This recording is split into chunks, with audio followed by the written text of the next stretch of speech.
being closed on Sunday was never an issue, non-negotiable. I think last year their average store volume was about $8 million. In terms of how that plays out in the culture, it is a inclusive, open culture. There's no discrimination, but people understand, hey, this is what this business stands for. I mean, the corporate purpose is very clear, to glorify God by being a faithful steward of all that is entrusted to us and have a positive influence on all that come in contact with Chick-fil-A. Welcome to the podcast, where we introduce you to incredible humans who share their journeys with the mission to inspire you to harness your own inner tenacity to drive your life and career forward. And now, your host, Adam Posner.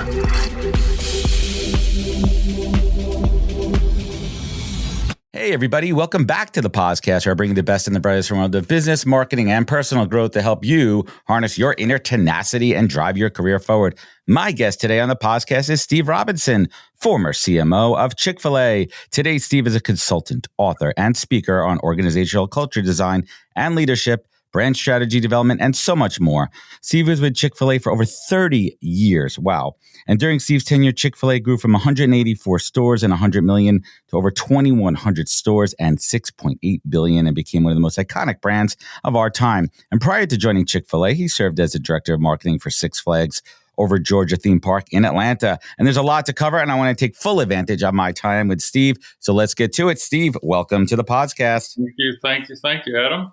Good to be here. Well, thank you so much for joining me, and thank you for working with me as we work through some of the technical issues, which I always say is just par for the course when we set it up here. But I really think that also helps set the stage for a conversation, and it shows about just being patient and letting the process work. So before I even jump in, I got to ask you, what's the story with the painting behind you?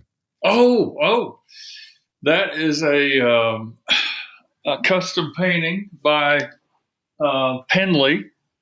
That was done. That was paid for by my department staff as a going away gift when I retired in 2016. So I love it. It's gorgeous. It hangs in a prominent spot here in my office. You bet. And it makes for a fantastic background for a video podcast. It does. So I want to hit the rewind button, and if I had This Is Your Life theme music. So Steve, take it way back before the chicken, before the amusement parks and the calculators. I'd love to share with my audience where Steve Robinson is from. What was it like growing up in Foley, Alabama? Foley, Alabama. Well, Foley, Alabama, for those that don't know, is about 10 miles north of Gulf Shores. I didn't go to the beach much. My dad was a entrepreneur. After he finished at Ohio State, he got married. So my mother, he moved to Foley in 1948, and I was born in 1950. And he started down there a hybrid seed corn business. And what is that for anybody who's not familiar? You plant that, you raise that corn, and then you plant that corn for livestock feed. And he had a franchise with Funk, F-U-N-K, Major Hybrid Seed Corn Company. So most of my childhood, I grew up working and hanging around the business, working in fields, helping him repair equipment, drying corn, bagging corn. It was a great experience going with him when he went out to try to recruit and hire talent to work in his business. Watch the ups and downs of the economy and the price of grain, etc. So it was a small town, about 5,000 people back then. Foley now is booming because of the beach. A lot of people have moved to beach town. Yeah, the beach areas south of town. But it was terrific. I had a great experience there. So I think there's a couple things to actually unpack there, which I think lay the groundwork for your journey. And when folks think about entrepreneurship, they think about it in the modern sense. But let's talk about it back then, a number of years ago. We're not going to say how many, but people could do the math here. But the non-traditional sense of entrepreneurship, your dad was a for all intents and purposes, a solo business owner, correct, going through the growth, the trials and tribulations. What was one of those lessons, like you look back on it now after your years of experience, that you saw your dad go through, that you said, wow, I didn't even think about it back then, but now I see what my dad did, and I absorbed that lesson and applied it during my career? Yeah. Well, I learned something that Well, here's the headline. I learned that it's great to have a job. It's better to create jobs. It was fun to see him not only have good years and thrive, but it was fun to see him engage other people, hire other people, give them a fair or better than fair wage, and benefit their families. The other thing I really learned, Adam, and I learned it while I was still there, not after I left, I would travel with him when he'd go out to make sales calls on grain brokers and people who were buying grain. And I learned real early that if you don't sell anything, nothing happens. I mean, you produce all the corn or produce all the widgets you want. But if there's not a market for it, if you're not creating demand for it, if you're not creating a position in the market that warrants you versus somebody else, things aren't too good. and it captured my fascination with the whole field of sales, marketing. He later started a small manufacturing business. I traveled with him when he was doing those sales calls too. And that's where I really started to get fascinated with the whole thing of brand management, which, in the 60s was kind of a new growing phenomenon. Of course. Did your dad expect you to follow in his footsteps in the family business?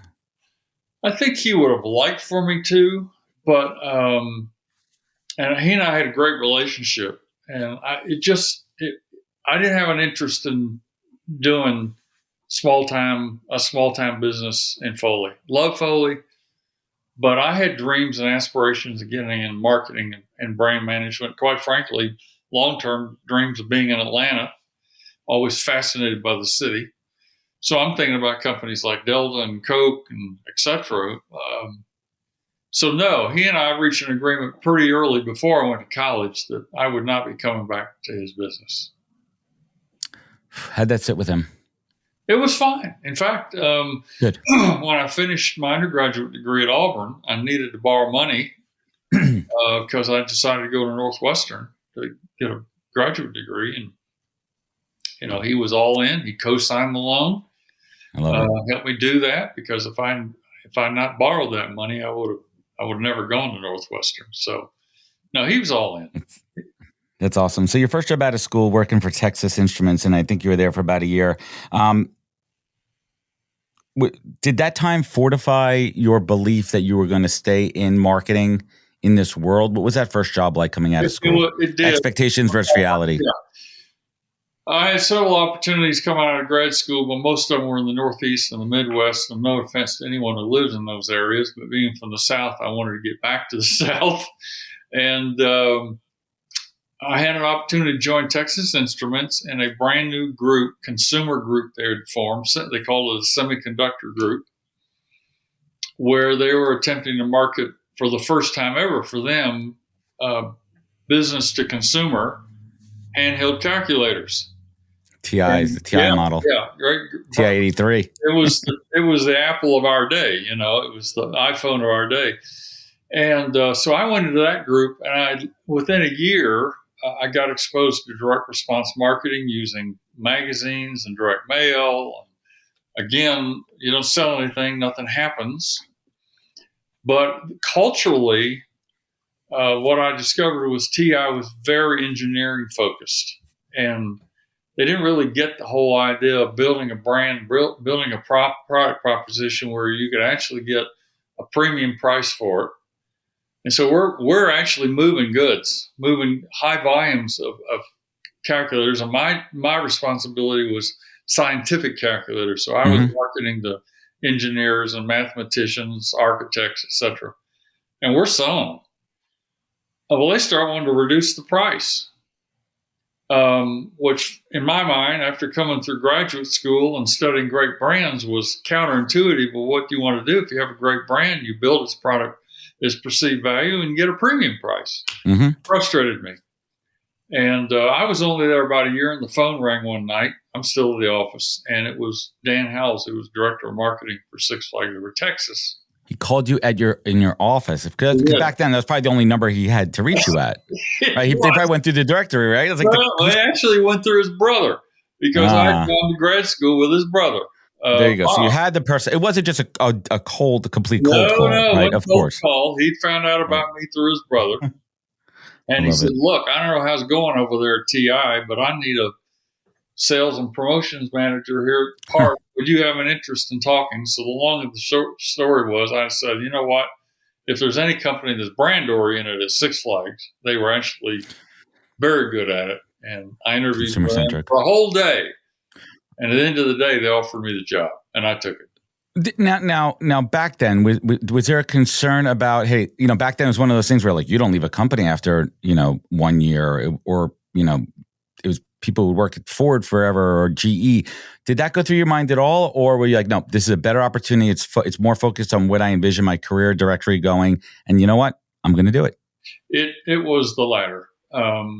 First of all, the people at TI were very gracious. I told them that I wanted to go there, why I wanted to go there, more brand-oriented culture. I felt like I learned something fresh at Six Flags, which I certainly did. And the corporate VP of marketing for Six Flags had a brand background. I saw in him a potential really good mentor. And Dan Howells, who was the director of marketing Six Flags over Texas, had gone through the same program I went through Northwestern. So I liked him, and I had a feeling I'd probably learn something from him. So, no, it wasn't a problem, and I went because I felt like it'd be another step to really learning something. Yes, that's interesting. So let's talk about that time at Six Flags for a moment. And I could only assume that was a great stepping point in learning about customer centric brand marketing, yes, hospitality. yes, But I also want to get a sense of, would you learn about leadership and how that laid the groundwork for the future? yes. Well, at the time, I think Six Flags had 6 or 7 parks, and I got to interface with not only the leaders at the Texas park, and then later the Georgia park, because I got sent to Georgia in 1977. But I also got to interact with leaders in almost all the parks, and I saw the whole dichotomy of leadership style. I saw leaders who were very strategic focused. I saw leaders who, quite frankly, didn't show great value to their people. I saw leaders who were very focused on customer centric data, in informing the brand and making decisions around the brand, which was terrific learning. I saw the whole use of media mix. I saw the use of promotional partners. But I really took away from those 7 years, and the last 4 were in Atlanta, was the dichotomy of different kind of leadership styles.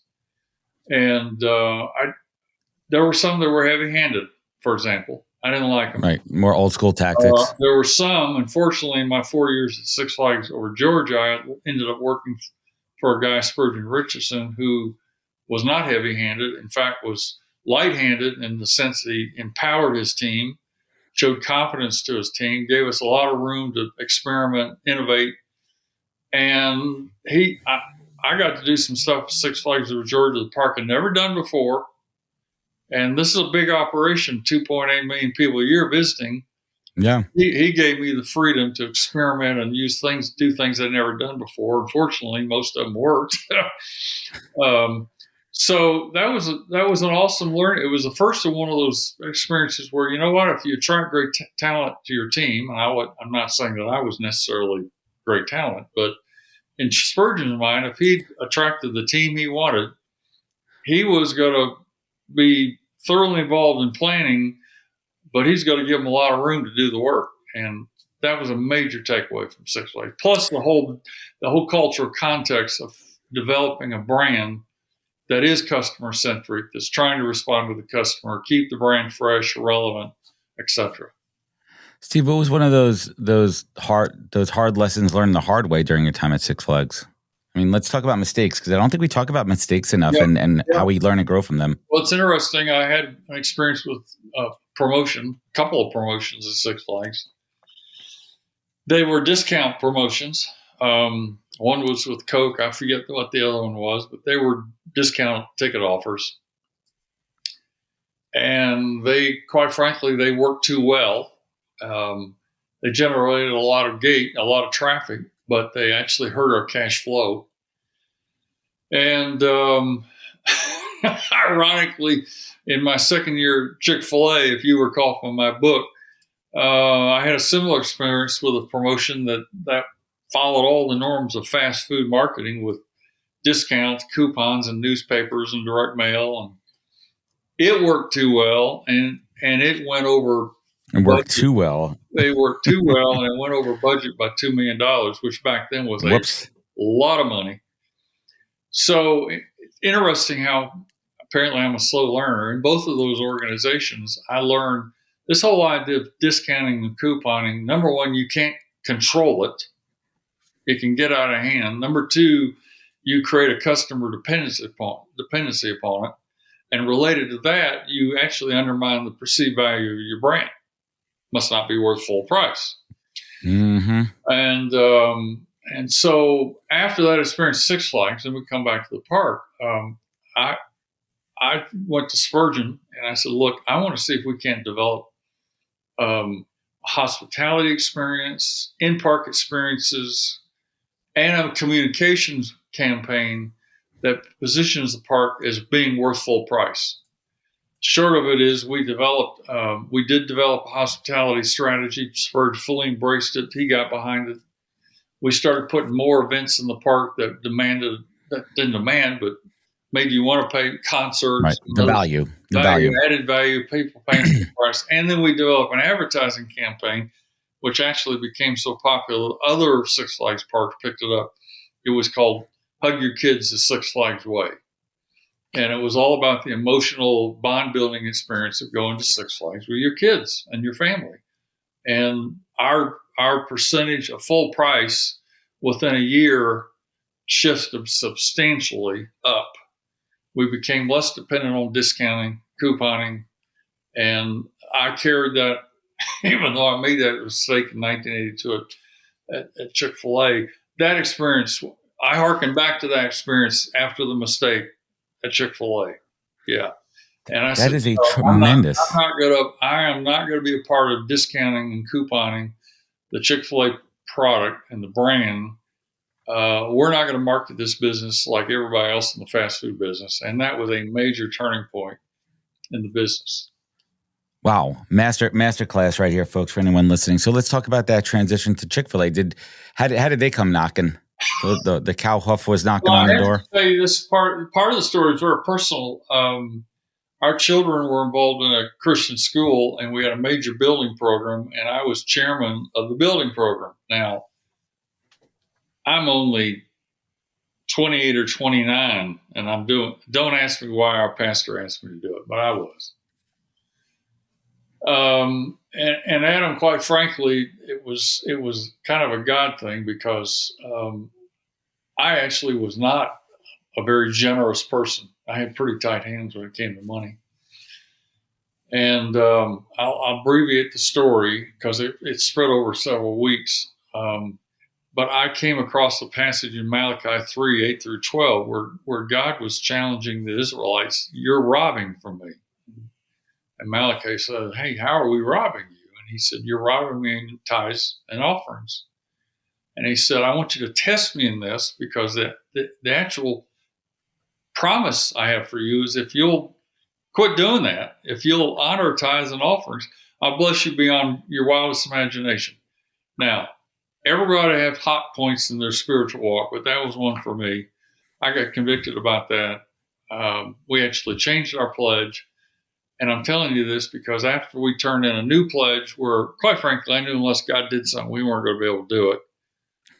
2 days after that is when Jimmy Collins, who was the COO for Chick-fil-A, calls me. He said, would you like to talk to us? Because we're trying to build a marketing department and we need a marketing director. Now, it wasn't until months later I told him about that personal experience. And so my reaction was, sure, I'd love to talk because I'd already met them. I knew a lot of them. We tried to convince them to build a Chick-fil-A unit in the park. And that didn't work out.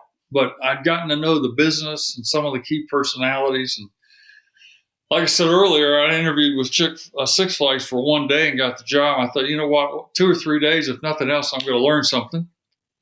And network and meet some folks and understand the business. Yeah. And here they are, private business culture I like. I've been in PI and Six Flags. I've been in public companies, and let's do it.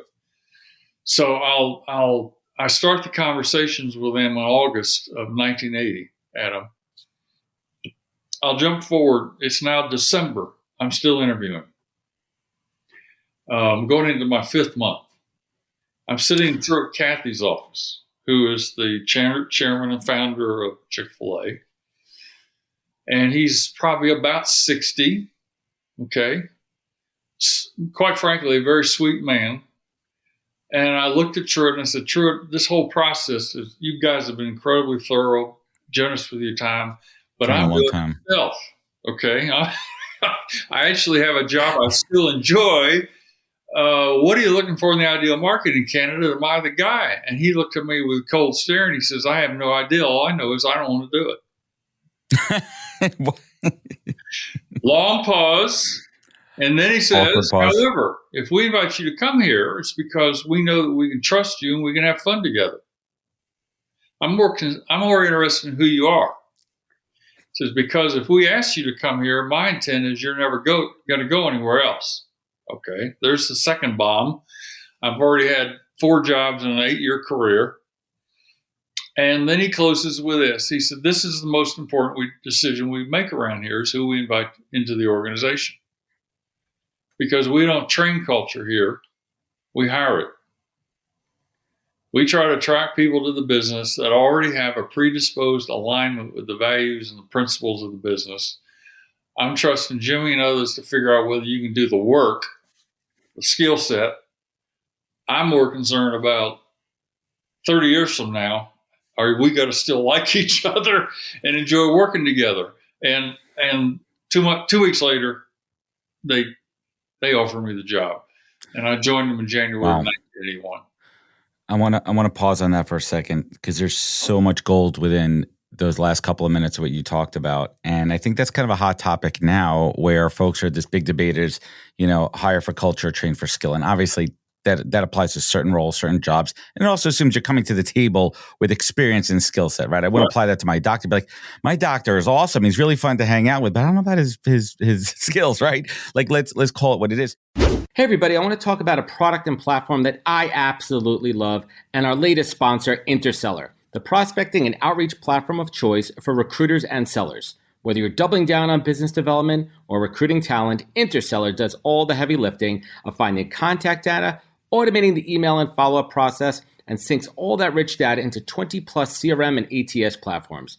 Reach out now and get going on a 2-week free trial and let them know you heard about it from Adam on the podcast today.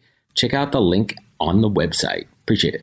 So that process took a while because they really wanted to understand who you are and your values. Do you remember any of the questions or those conversations that they, because values, well, we'll get into the whole faith conversation about Chick-fil-A and why it's so important. How did those conversations work? So that, was it the rapport? What was it that they were able to assess your values?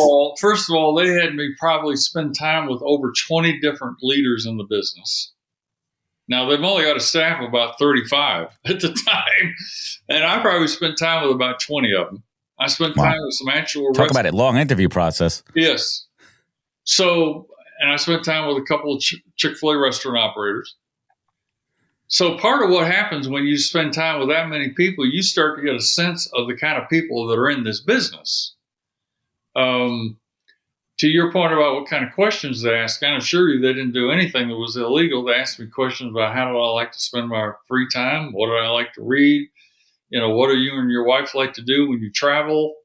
Tell me about some of your experiences at TI and Six Flags that really helped shape your career, frame the way you look at marketing. How did you go about recruiting, selecting, and developing the talent you had at Six Flags? Because I noticed you got a staff of about 50 people. Okay. So, I mean, they're not going around the edges. They're going into relevant conversations, but they're really trying to get a handle on what's important to me. And when we get down to it, Adam, you can simplify what's important to people basically by looking at 2 things, their calendar and their checkbook. And in a roundabout way, they're trying to get a handle on, okay, how's this guy spend his time and his money? How's he treat his wife? How's he talk about his children? What's his aspirations for his career, etc. And they had a very thorough process. They still do process. In fact, Dan Cathy, who's Truett's oldest son, says that it's probably easier to get into the Marines than it is to get into Chick-fil-A. But they're still committed. The most important decision they make is who they invite into the family, into the Chick-fil-A family. Tremendous insight right there, especially in this world where there's so much feedback from candidates on why is the process taking so long and why do I have to meet so many people? And I always flip it back too and say there's a due diligence on the candidate side as well to really see if this is going to be the right place for them. Well, don't rush it. Don't undersell it, right? Yes. Let me add one more thing to this. Please. I gave a speech last week and I got a question in the same arena. And I made the point. I said, look, first of all, a job is great, but it's better to create a job. But then it's even better if you can create opportunities for people that lead to a career. But then it's even better than that. It's if you can create jobs and careers that actually become somebody's calling. Now, when I decided to go to Chick-fil-A, I don't know that I saw it as a calling, but after I was there a while, I was part of the process of writing the corporate purpose. I understood Truett better.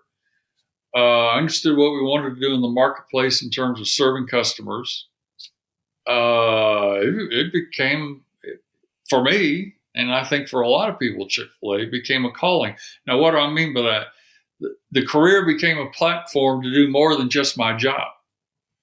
It became a platform to serve my family, to serve other people, to serve the community. To serve the church, to serve other ministries that we cared about or other organizations in Atlanta. The Chick-fil-A name and brand carried weight that gave us a platform and gives virtually anybody at Chick-fil-A a platform to serve, not only in the business, but outside of the business. So that's what I mean by the whole point of creating a calling for people. I love it. So we spoke about the culture. Let's talk about the brand for a little bit. And I want to talk about that painting behind you, the origin of it coming from the Richards Group. I'd love if you could share that story of where that came from. Sure. Well, for the first 5 or 6 years I was at Chick-fil-A, we were only in the mall business. You need to remember that. We only had stores in malls. It wasn't until 1986 we built our first store out on the street in Atlanta. So from a marketing perspective, for the first 6 years or so, we're focused on how do we maximize the mall as a medium. In other words, we have a captive audience. How do we market in the context of a captive audience environment? Now on the street, we have to give people compelling reasons to go buy McDonald's or Burger King or anyone else to come to Chick-fil-A. And we knew from research that even in Atlanta, less than 6% of people in Atlanta had unaided awareness of Chick-fil-A. Didn't know who you were. We had less than 20% trial in the market. So now we're going to put a store on the street, and now we're marketing a destination. Well, what is the upshot of that? The upshot of that is you got to create a story, a compelling story around the brand of Chick-fil-A. Why do you want to come here versus someplace else? So we had to start the process of building a marketing support system to build the brand and support operators to drive traffic to the restaurants. And we chose to do it in a way that wasn't chasing transactions because of the coupon experience. We weren't going to do it by discounting or couponing. We were going to do it through unconventional marketing ways. We used free food. We used Be Our Guest cards. We catered food at events free. We served the public community organizations with free food for meetings, et cetera, et cetera. So we built ground level awareness that we were there, but it was through the experience of having Chick-fil-A food and interacting with the talent that worked in those stores and in the restaurants. Okay, so by the mid-90s, we have over 500 freestanders open by then. Roughly 10 years, we're up to over 500 freestanders. Most of them are in the southern southeast belt, 9 states. We'd already reached the consensus that we were focused our marketing support on equipping the operators to build the business. They were going to be the primary marketing agents of the business. And I discussed this in the book. Interesting. Like a pyramid, we built the marketing programs and funding from the restaurants up, not from the home office down. So the upshot of that is we had spent over 10 years equipping operators how to build the brand and create awareness in the community, at the store level and in the community. Okay. So by the mid-90s, we've got enough restaurants now. There are certain things operators can't do for themselves, which at the top of the pyramid, we just named the awareness. Right. Correct. The overall brand awareness. Build brand awareness, and we labeled it national. Okay. What can we do that only we can do? A lot of things, menu innovation, later down the road, hospitality innovation, store design, et cetera, et cetera. Well, one of them is, how are we going to use media? Because we're now at a point we need umbrella coverage, some air cover for these guys. We do an agency search. We picked the Richards Group out of Dallas after a very thorough process. 2 of my guys led it. Can only imagine. I didn't get involved in it until they said, we recommend the Richards Group. The 3 of us go to the Richards Group. We hire them. Stan Richards made a commitment to us. It was a private company, culturally very similar. Founder and Chief Creative Officer of the Richards Group, for anyone Chief Creative Officer. Paying attention. And he made a promise to us, said, you're not going to see any creative that I have not personally approved. Yeah. Okay. I heard that before. And we told them, look, we're not going to be your biggest client. All right? We don't have that money to spend on media. But what we are willing to do is pay for great creative. We want creative that's got to bust out of the pack, because basically everybody in the fast food business, they all look the same. They show food and product and change logos, and it could be a king or a clown. Yeah, it could be anybody. So we hire them. And as the major media platform, the only one we could afford, we went to billboards, and we went to 3D billboards. And we experimented with 2 or 3 creative concepts that were a big hit in Dallas. Rubber chicken up on the billboard, and the headline was, if it's not Chick-fil-A, it's a joke. Big rubber chicken. I had another one in Atlanta. We opened our first double drive-through. We bought a board right by the store, and we got 2 3D board cars coming through the board. Chick-fil-A drive-through here. Real simple. How did they find rubber chickens that big? I can't imagine that process. They were actually fiberglass. It was actually fiberglass. Yeah. Anyway, so they're starting to hit some home runs with their creative force. And about 9 months into our relationship, they send us 6 new board concepts, because basically that's all we're doing. One of them is this thing behind me. Pencil drawing, eat more chicken, 2 cows. It's laying on my desk. When I see it, I absolutely go nuts laughing. We run it in Atlanta. It's at the same time we're about to enter our first sponsorship agreement with Peach Bowl, become the Chick-fil-A Peach Bowl. We need creative. This might be the answer. The board in Atlanta went up 1 month before the Summer Olympics. The buzz the brand got during the summer of that 96 was unbelievable. We said, let's put this same board up, exactly the same board in our top 20 markets. We'll pay for it. We'll tell the operators, we're putting it up. We're going to pay for it for 3 months. If you like it, then you can keep it up. You pay for it. You continue. Yep. Well, they did. It was a huge hit. We even had two of the cows, fiberglass cows, stolen off a board in Chattanooga, and we got all kinds of CNN and AP wire service coverage. We knew we had a winner. We went back to them and said, look, we think you got an idea that's bigger than a billboard. Would you flush this out where the cows are our brand, our bovine spokespeople? They're the ambassadors for the brand. It's funny. It breaks through the clutter. It's taking a pot shot at the burger guys without being offensive. We love it.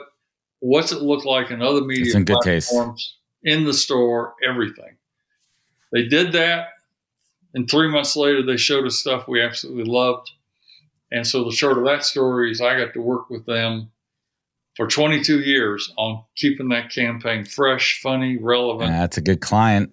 Yeah. That's a good client right there. Well, and just kind of on the flip side of that, curious, because I'm in a service-based business too. What did they do well as far as managing that relationship? with you and Great Chick-fil-A question, well? man. One of the things Stan did, was every time they worked on new creative for us in a 4-month cycle. So we were committed to keeping the creative fresh. So we'd see fresh campaign ideas every 4 months. We'd come to their office, and every time he would assign 6 creative teams, art director and writer, 6 teams to work on the next campaign idea. May the best team win.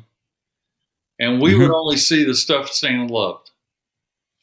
And so first of all, we had a lot of creative options to look at, none of which he didn't like. But one of the unique things about them was if we didn't see anything we liked, and by the way, the test was pretty simple. If we didn't laugh, we didn't like it. If we didn't see anything we liked, we'd tell Stan, we just don't think you're hitting it. No argument, no pushback, no attempt to sell us on something, which I'd been through with other agents. Oh, you're not getting it. This or that. Said, no problem. We'll go back. We'll do it over.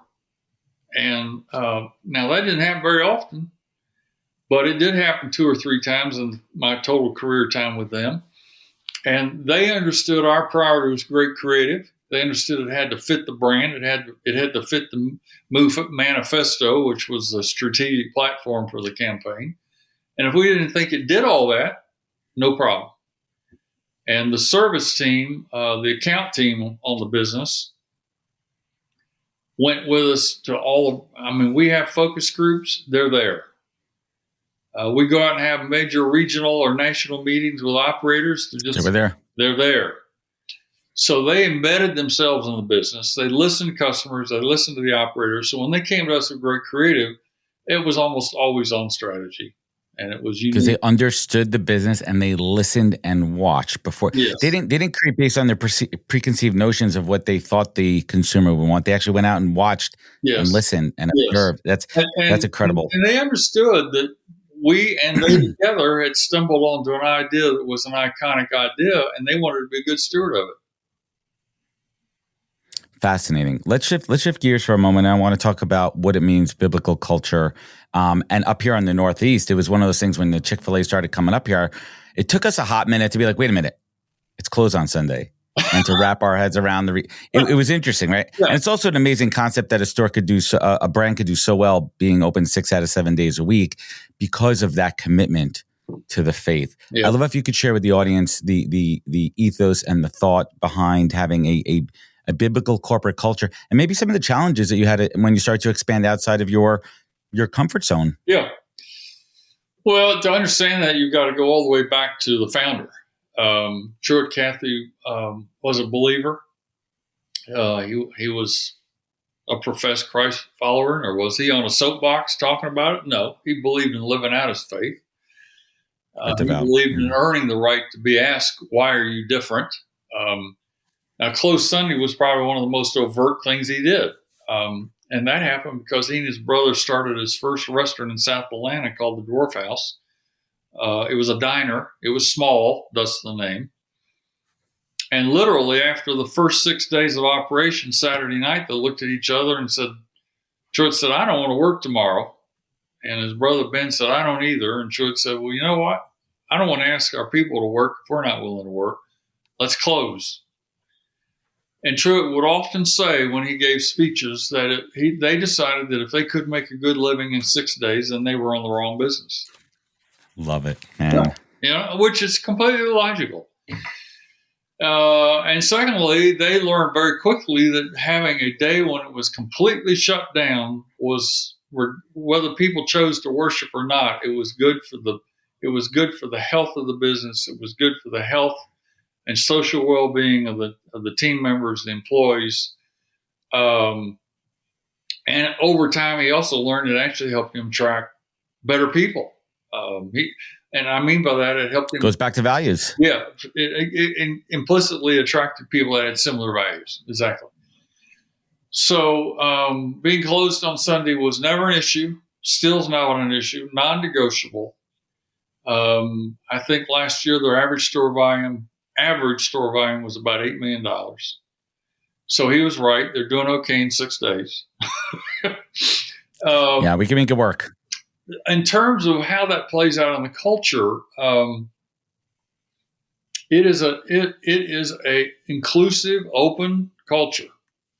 There's no discrimination, but people understand. Hey, this is what this business stands for. I mean, the corporate purpose is very clear: to glorify God by being a faithful steward of all that is entrusted to us, and have a positive influence on all that come in contact with Chick-fil-A. Okay, if you don't like a corporate purpose, you're probably not going to interview. Okay. No. So that's right up front. So people understand the kind of environment they're walking into. They understand the kind of man they're coming to work for in the case of Truett. But what ways that plays out, I don't want to over spiritualize this, but over time I realized a lot of Truett's behaviors and values in the business mirrored what Christ taught at the Sermon on the Mount. Treated people with respect, showed people mercy, patience, understanding, value, dignity, respect, and Powerful. he helpful, supportive. I want you to have a career, and as I said earlier, I want you to have a job where it actually becomes a calling, and you feel led to be here, and you don't want to leave. So, what happens if you have clarity about your culture? Let me get to the real benefit of it. If you have clarity about your culture, and what I mean by that is the purpose, why you exist, which I just quoted, the key values that are important to the man, the leader, things like teamwork, stewardship, integrity, fun, excellence. Those were the top 5. What happens if those are very, very clear and they see leaders living those things out? Well, what happens is people become empowered to make more decisions on their own. They know what's important. They know what's in bounds and what's out of bounds. They become implicitly better recruiters and vetters of potential talents when they're interviewing potential people. And what happened over time, one of the benefits that I noticed at Chick-fil-A was, and I experienced it was an incredibly innovative environment because people understood why do we exist, what's really important, customers king. We want to treat people with honor, dignity, and respect. Now, how do we do that? How do we bring that alive in the business, not only at the home office, but more importantly, how do we bring that alive in the experience people have at the Chick-fil-A stores? Leads to things like second mile service, menu innovation, menu that is actually fresh food made in every restaurant every day, et cetera, et cetera.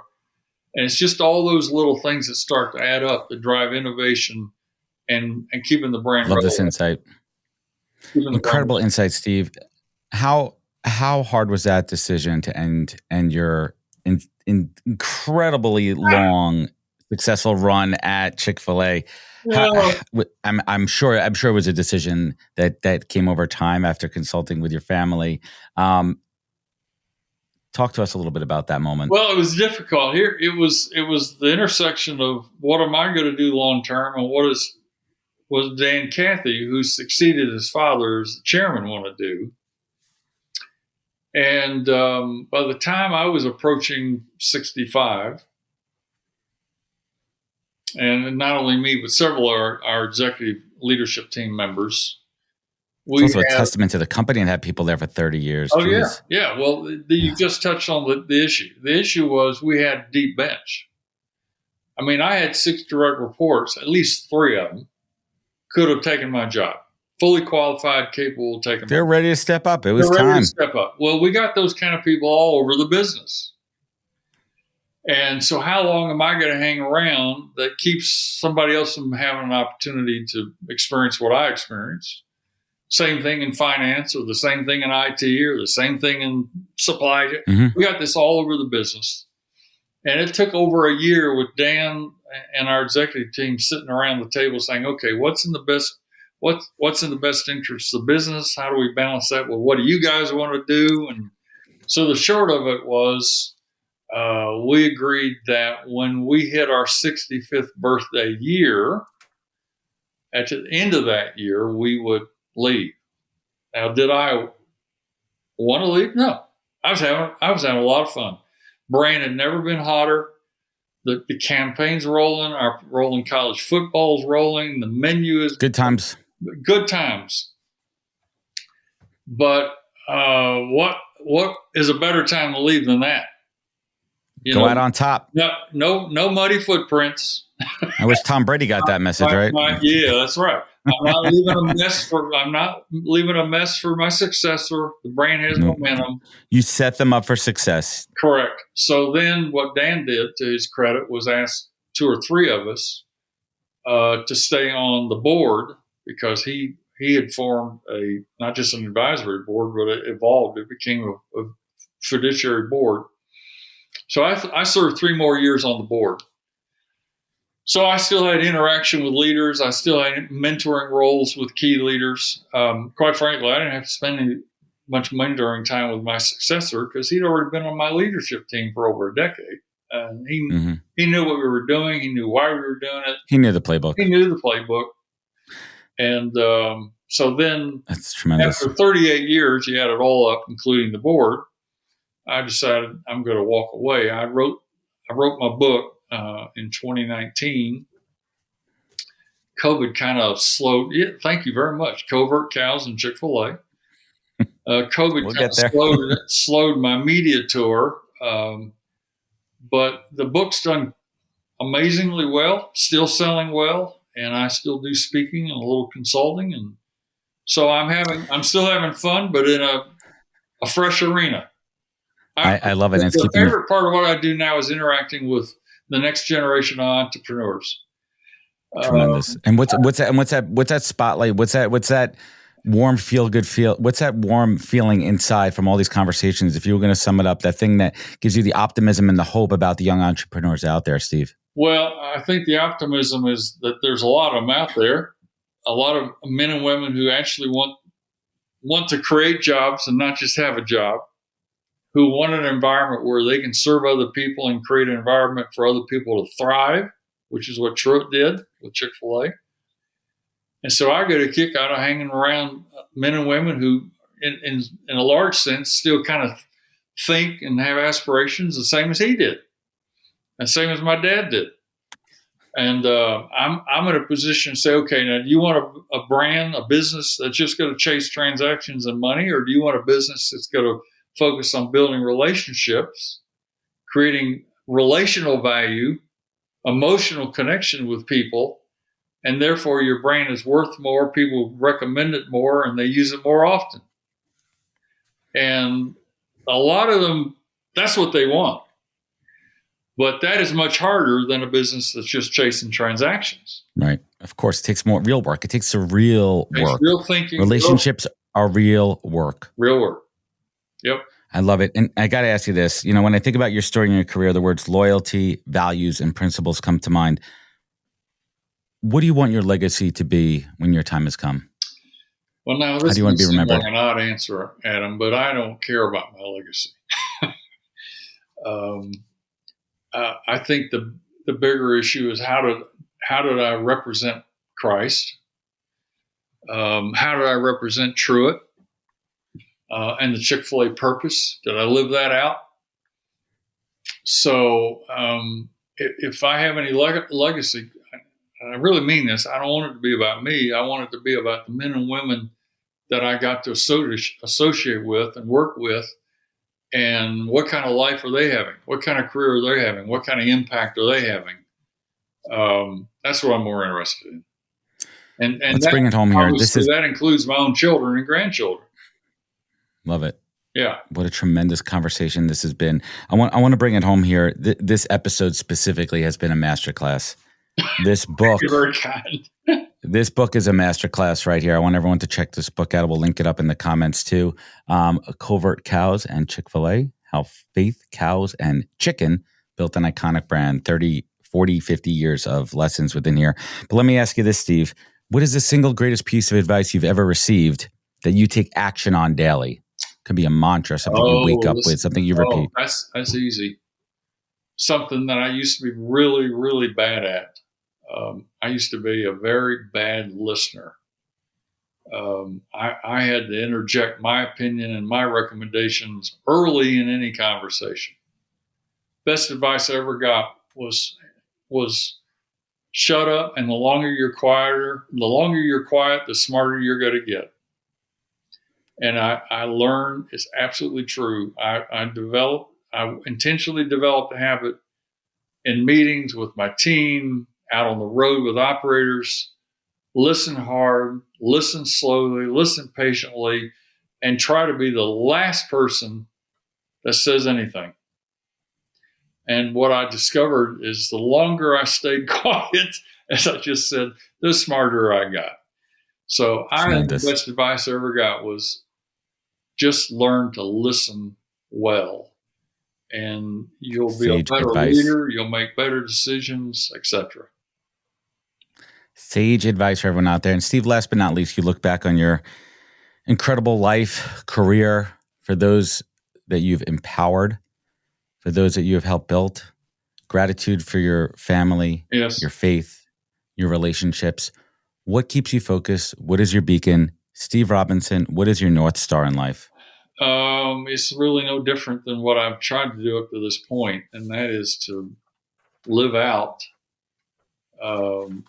what I think the Bible teaches, particularly what Christ taught himself about how to live and how to represent him and how to interact with other people.